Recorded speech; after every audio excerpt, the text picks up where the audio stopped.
Hello everyone, this is Tom Uren. I'm here with the Grugq for another Between Two Nerds. G'day Grugq, how are you? G'day Tom, I'm fine, and yourself? I'm well. This week's edition is brought to you by Push Security, who tie together a browser extension to protect identity across corporate networks. Find them at pushsecurity.com. This week there was an article, or maybe last week, came out in a number of European publications. The one I looked at was The Insider, which is a Russia-focused online magazine that we've spoken about their material before. So a while ago they wrote about Unit 29155 and how it got into cyber operations. Now we're going to talk about, I guess, different training paths in different intelligence cultures. And so the article it's titled The GRU's Hogwarts. So GRU, Russian Military Intelligence. Hogwarts is obviously the school. Inside Bauman University's Department 4, an elite spy school for Russian military intelligence. I looked at this article and I did not write about it in the newsletter. Oh, you fool. How could you not write about it? Well, I'll tell you. And the reason was, it felt to me that, yes, the Russians and the Chinese are far more explicit about what they want you to do. So there's talk in here about how the GRU trains students in hacking attacks. During the courses, students are taught to create viruses. And that felt like that is far more... The US CTF, which is dominated by university teams, I would point out, does not do that at all. Right? They absolutely deplore the idea of teaching offensive cyber skills to people. But it just felt to me that it's the sort of thing that a nefarious place that does war crimes would do, is what I'm thinking. Right, yeah. So it just felt to me that this is more explicit about the purposes that we want to use it for. It's right for Russian state intelligence and hacking and destructive operations. But that exactly the same thing goes on in Western universities. It's just maybe not quite so explicit, but NSA has relationships with a number of US universities. They've got good ones with Maryland, I think. Just because geographically they're close. And ASD has a centre at the Australian National University here in Canberra, and ASD people work there, and they're not out there saying, yeah, we're going to help hack the planet. They don't have a booth that you go up to and say, sign up to be a spy here, necessarily. Well, they have a booth though. There's a public face in the sense, and I think they go to careers fairs and say that they're pretty We can't explicit. tell you what you would do, but you could sign up here. Well, I think that has changed. So when I first joined, it was DSD back then. The fact that they didn't have computers back then, but they were. The telegraph was really exciting. We had Solaris boxes. I think I was on a Solaris machine back then. And the fact of hacking for intelligence was kept in a compartment. So it wasn't general knowledge even within the classified space. So that was, 25 years ago? But very recent then, if you're... It feels very recent. And so I think nowadays, getting back to ANU, it would be, yes, we've got a publicly acknowledged function to do this. It wouldn't be, we're hacking the Russian president's office or whatever. It would be... It's a little bit more nudge, nudge, wink, wink than... Yes. Yeah, so I felt that this article was a difference of degree rather than of kind. We do a very similar things. We've got links with universities. We try and get a pathway to find and nurture and train good potential students, and at least give them the opportunity to come into those communities, those jobs, if they've got whatever talents we happen to need. But and this is, I think it's partly the reporting and partly the culture. I think the culture is much more explicit, and I think the reporting, you're probably going to pull out the really more sensational Salacious. elements, right? Yeah, you want to be, you're not going to be newsflash. People get advanced degrees and then go on to work for intelligence agencies. Exactly. Right? Like that's advanced degrees in computing and whoa, exactly. That sounds like the Department of War Crimes now that you put it that way. Like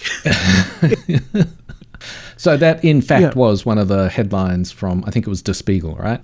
Much like you, I saw this article and I was a little bit like, so what? They tell people that if you take advanced degrees in cryptography and hacking, you can work for state intelligence services that do cryptography and hacking. Mm-hmm. Like it's not a very interesting story to me, right?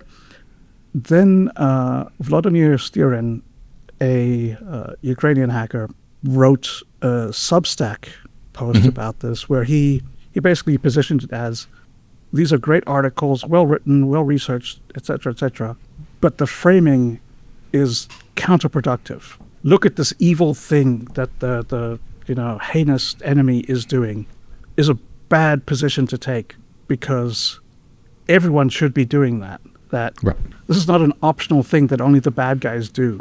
These are table stakes for a nation these days. You have to be developing a pipeline of people who are very capable in this domain, which I completely agree with. It is probably the most important thing that you could be doing as a state is making sure you've got good hackers. And there's probably other things that a state does, but I'm not really aware of them. Part of the problem I have with that framing is that, like I said, one of the magazines who wrote about it called it the Department of War Crimes. And it feels like to me, of all the bad things that Russia is doing in Ukraine, the cyber elements are actually the least concerned. Right. Like, yes, they're doing really terrible things, but what they're doing in the real world vastly overshadows what they're carrying out in the cyber realm. And so, I'm not endorsing what they're doing, but that's not the main problem. Like, the main problem is that they're willing to do war crimes. I'm concerned about, that's not one of them. Yeah, well, right? Like out of all of the things they're doing that's bad, that's pretty, like, in order to see it, I need to use the Unix command tail, because it'll be at the bottom of the list. Like, and I think the main problem is that they're willing to cross those boundaries, and then cyber is one of the tools that you're using as well. Right. And so it's not the cyber that is the problem. It's that they're willing to cross the boundaries. And cyber operations are generally less effective at causing physical damage and killing people, right? If you're willing to kill people, that's the real problem, not the cyber operations you're doing. If you're willing to kill people and you use cyber, you're probably not going to be very good at it. So, I wouldn't consider it as much of a problem as if you're willing to kill people and you have planes with bombs. Like, that strikes me as a more dangerous proposition. Yeah, so Vladimir did make me think about what is it that Russia, and I think I would put China in this category as well. Right, yeah. What do they gain by being so overt and explicit about the point is? So I remember when we spoke to Alex Josky, he said that, yes, they've got or even current, I think, MSS, Ministry of State Security people teaching at universities, and they've developed a pipeline of universities to hacking, and so it feels like they're in the same camp of, we'll be pretty explicit about what the purpose, why we want you to do this. It's for state power, and there's a pipeline to help the country. So as I recall, actually, the MSS university is called the University of Contemporary International Relations. Right, that's the MSS think tank is Kicker. Right. I think that's the same thing you're talking about. Yeah. Which I always thought was very funny, because for China, international relations is a 5,000-year history, and then spying is like the last little bit of that. Yeah. So the think tank I worked at, we had a reciprocal thing with Kicker, where we would... You put people with them and they put people with you, and there's a sort of cultural exchange. And it was, what is it called? 1.5 track or second track dialogue where you'd occasionally meet up and discuss issues. And those could be quite okay. illuminating at times. Unfortunately, I never met up with the kicker people. It just never happened. I think COVID got in the way, and plus the fact that China and Australia had a really rocky relationship, and we didn't want to go to China and get arrested there. That was I'll admit that when I read Vladimir's post, I agreed with him that I think that the framing is not good. But in talking, I sort of, having not gone through any career path stuff, the fact that it's implicit meant that I wasn't really thinking about it. Right. Having not lived that experience, I could go, oh no, that doesn't make sense. It's different. It was just like, it's a thing I know about intellectually, but it's not it's not something I would actively be like, wait a minute, I have a counterfactual to bring up. It's just, yeah, you're absolutely right. The US should be doing this, and the UK and Australia, they should be on top of this. And then talking to you for 2 seconds, it's like, oh yeah, they are. They just... Well, I mean, like, look, here's the thing, right? At this university, they, on their website, they have this thing that goes like Department 1, Department 2, Department 3, Department 5. So I think, and that doesn't exist in the West, I think. Yeah, it may be larger, more explicit, and more direct. Just like, here's a pathway from high school through to intelligence or organization. Right. Like, Whereas you know what you're West, getting in for at the beginning because you're basically explicitly signing up for that. Whereas in the West, my understanding is it's more of this like nudge, nudge, wink, wink. It's very... I think it's more explicit. You could do it if you wanted to, but it doesn't feel like a pathway so much as an opportunity. Like, so if you're interested in this, here's this area where you can study in related fields. And if you think it's a good fit at the end, you'll have skills that are relevant and you'll have spoken to people. And so it feels like here's a door that's opening rather than a pipeline or a pathway. And so, I mean, it made me think about, what are we missing out on? Does anyone have it, air quotes, right? So I think that one of the things we need to consider is that, is it fit for purpose? Mm-hmm. Right. It's slightly different from who is doing the correct education pipeline to sort of who is doing the right education pipeline for the strategy that they're pursuing, assuming that strategy is correct. Right. Right. Yeah. And I think China's pipeline, where they've got like whatever it is, 9 or 16 feeder universities, like just this huge number of universities that have explicit sort of intelligence school track, makes a lot of sense if you're China and your idea of the correct strategy is just to have this overwhelming volume of skilled people in the private sector, in the public sector, contracting, starting companies. If you just want a lot of people doing this, then you want to have a lot of feeder universities producing people that can do this. I think it also... That makes sense. Yeah, I think it also makes sense in the terms of if you want them to go out and steal intellectual property, it's probably good to be explicit at university, is that this is an okay thing to do. It probably doesn't make sense for the US or Australia to go. You don't want them to go through an ethical course and then come out the other end with, crazy ideas about intellectual property and copyright. If, for example, Australia had 16 feeder universities. I mean, I don't know if you've got that many universities overall. I don't know if you've got that many people, to be honest. But okay, so if you had this huge number of universities with explicit career tracks of like you sign up on year 1 and at year 4 or 8 or whatever, when you're done with your degree, you have this entire career laid out for you that you could just get into. If the volume of people you would get from that would help in any way, like would it just mean that you are suppressing the price of, like, would you just be suppressing wages for cyber people in the private sector because it would be flooded with all these people who just, like, you don't have that many roles. Like you can't, staff 10,000 people every year into cyber or whatever it is, Yeah, I mean, what occurred to me is that going back to when I started at defense, it seems like these are both kind of symptoms of a sort of culture of being very, very, very careful about information. Right. And I can't say offhand that it's wrong, because it seems that, like, you look at China, it seems that open, very forthright strategy suits what they're doing. But at the same time, I don't know. Well, actually, like, ASD, as it's now known, has like undergone tremendous growth over the last 10 years. So it's really developed and self-actualized.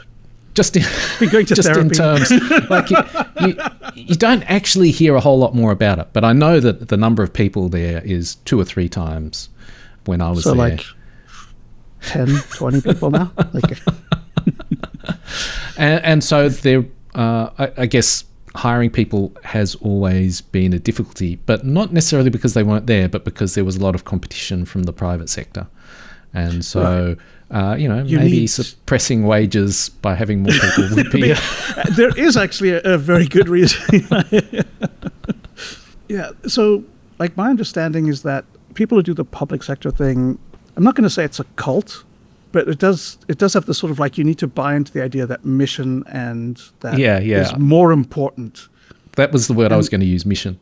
But yeah, like I know people who have left, and for them it has been this thing of, they're like, as soon as they started doing money instead of mission, they were like, whoa, like there's a different way of looking at the world. And it's different, good or different bad. Yeah, they sort of lost the mission mindset, I guess is how you would put it, to be nice. It's like, for them suddenly it was and like... And how would you put it if you weren't being nice? They've left the cult and they've reacclimated to society.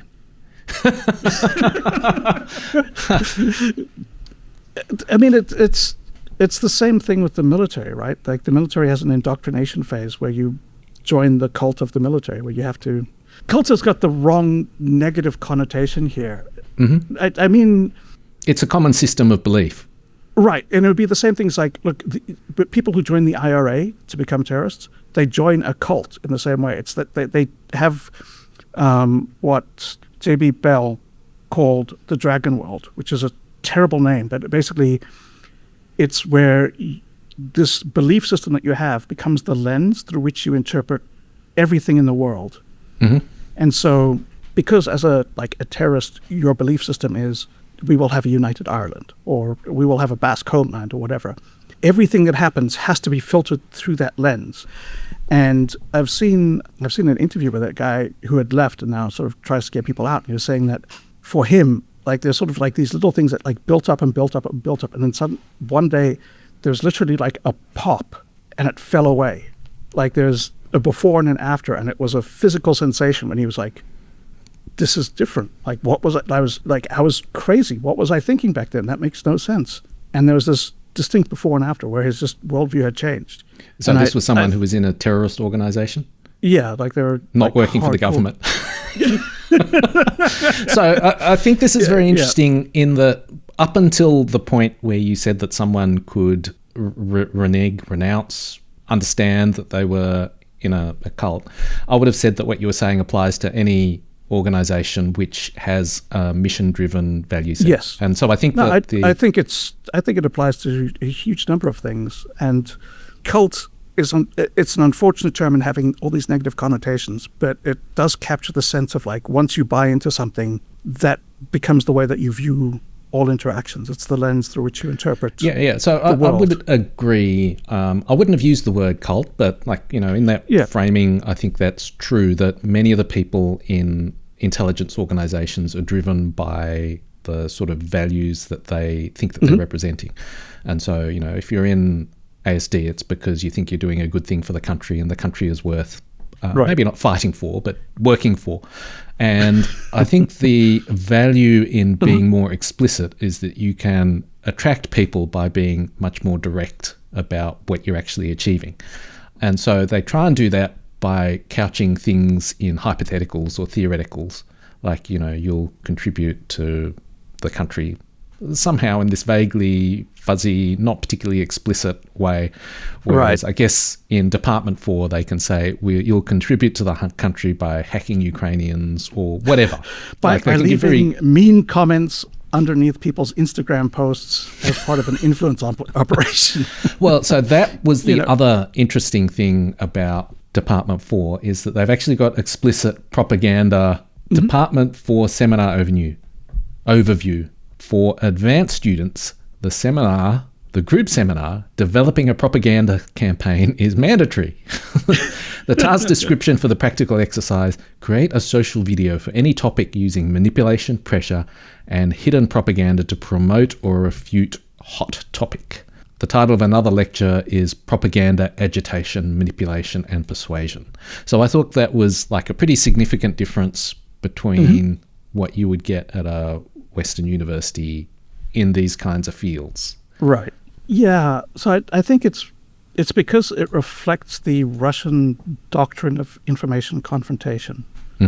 Right. So they don't view like cyber as a separate category of things. They view it as a part of sort of information operations overall. So they have the idea of the information sphere, and that you do things within the information sphere. Maybe it's, put up posters or pay influencers or run ads or hack into things and compromise them. Like, it's just all the same thing in general.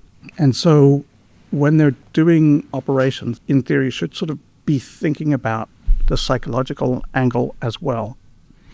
So that seemed like the description in The Insider. It seemed different from psychological. So I don't know if that's the translation. Now, what it made me think about... I think it's conceptually, they don't make that distinction. Right? Like, they don't think that propaganda and influence or information, like they don't see these as like separate disciplines. It's just, here's how you change people, like here's how you impact like social cohesion, or here's how you change minds, and here's how you disrupt groups of people. Like, it's a thing that you do to people's minds. Yeah. Now this part made me think about the UK, the National Cyber Force, their offensive cyber peoples. They came out with this document where they talked about the doctrine of cognitive effects, and they said the idea of offensive, or of some of our operations, is to influence the thinking of a relatively small number of people. And it seemed like maybe Western courses are missing a trick, because I've never seen a kind of psychology-based manipulation course just chucked in with all the cybersecurity stuff as well. I completely agree. But I think that's it's a reflection of the fact that our doctrinal understanding of cyber is wrong, or incomplete, I think is a better way of putting it. That we have, for too long, we have simply discarded the idea that like there's people at the other end of the computer and you can manipulate them, and that's a useful thing to do. And we've just been focusing on the like, oh, how can we turn off the lights, or can we impact like water desalination or whatever. And because that's been sort of left aside, my feeling about this is that we were missing a huge part of how you can actually use the domain to achieve your end goals. Like, so this like reemergence of cognitive effects is great. Like the idea that, oh yeah, like we can influence how people think. It's not sort of too little too late, but it's sort of quite a little and it's quite late. And I think it should, I agree with you that it should be more integrated into the training pipeline. And this is going to be very, very controversial, but in my opinion, if you're doing like computer science courses to be a good hacker, you should also have to do literature courses and humanities courses, because you need to know about people and you need to have critical thinking skills. And I know that gets dismissed very easily, but like fundamentally, if you understand that like people are people, that will be super helpful with the rest of your career. Like, 101, there are other people in the world. They have their own thoughts and feelings and motivations. Say after me. We have a 2-day seminar on not using NPC to describe everyone you interact with. Well, so I mean, that's what I was thinking, is that there's the people who, this is a bit of a stereotype, but the people who often are very good at cybersecurity tasks are not people, right? Not necessarily the best at, say, reading social cues or... Yeah, so in a intelligence community environment where you were trying to do that, you'd have like multidisciplinary teams. You'd have hacker types who are good at that, and the touchy-feely people who can understand. It's the old joke of like, how do you tell an extrovert at the NSA? He's the one who stares at your shoes. Yeah. Right? Like that's... I mean, you're not going to take that guy and be like, all right, sell me this pen, right? So I was, at Defense, I was the extrovert there. And when I did psychological testing, it was like, yeah, you're more introverted than 75% of people. And the other people in my team were more introverted than 99.9% of people.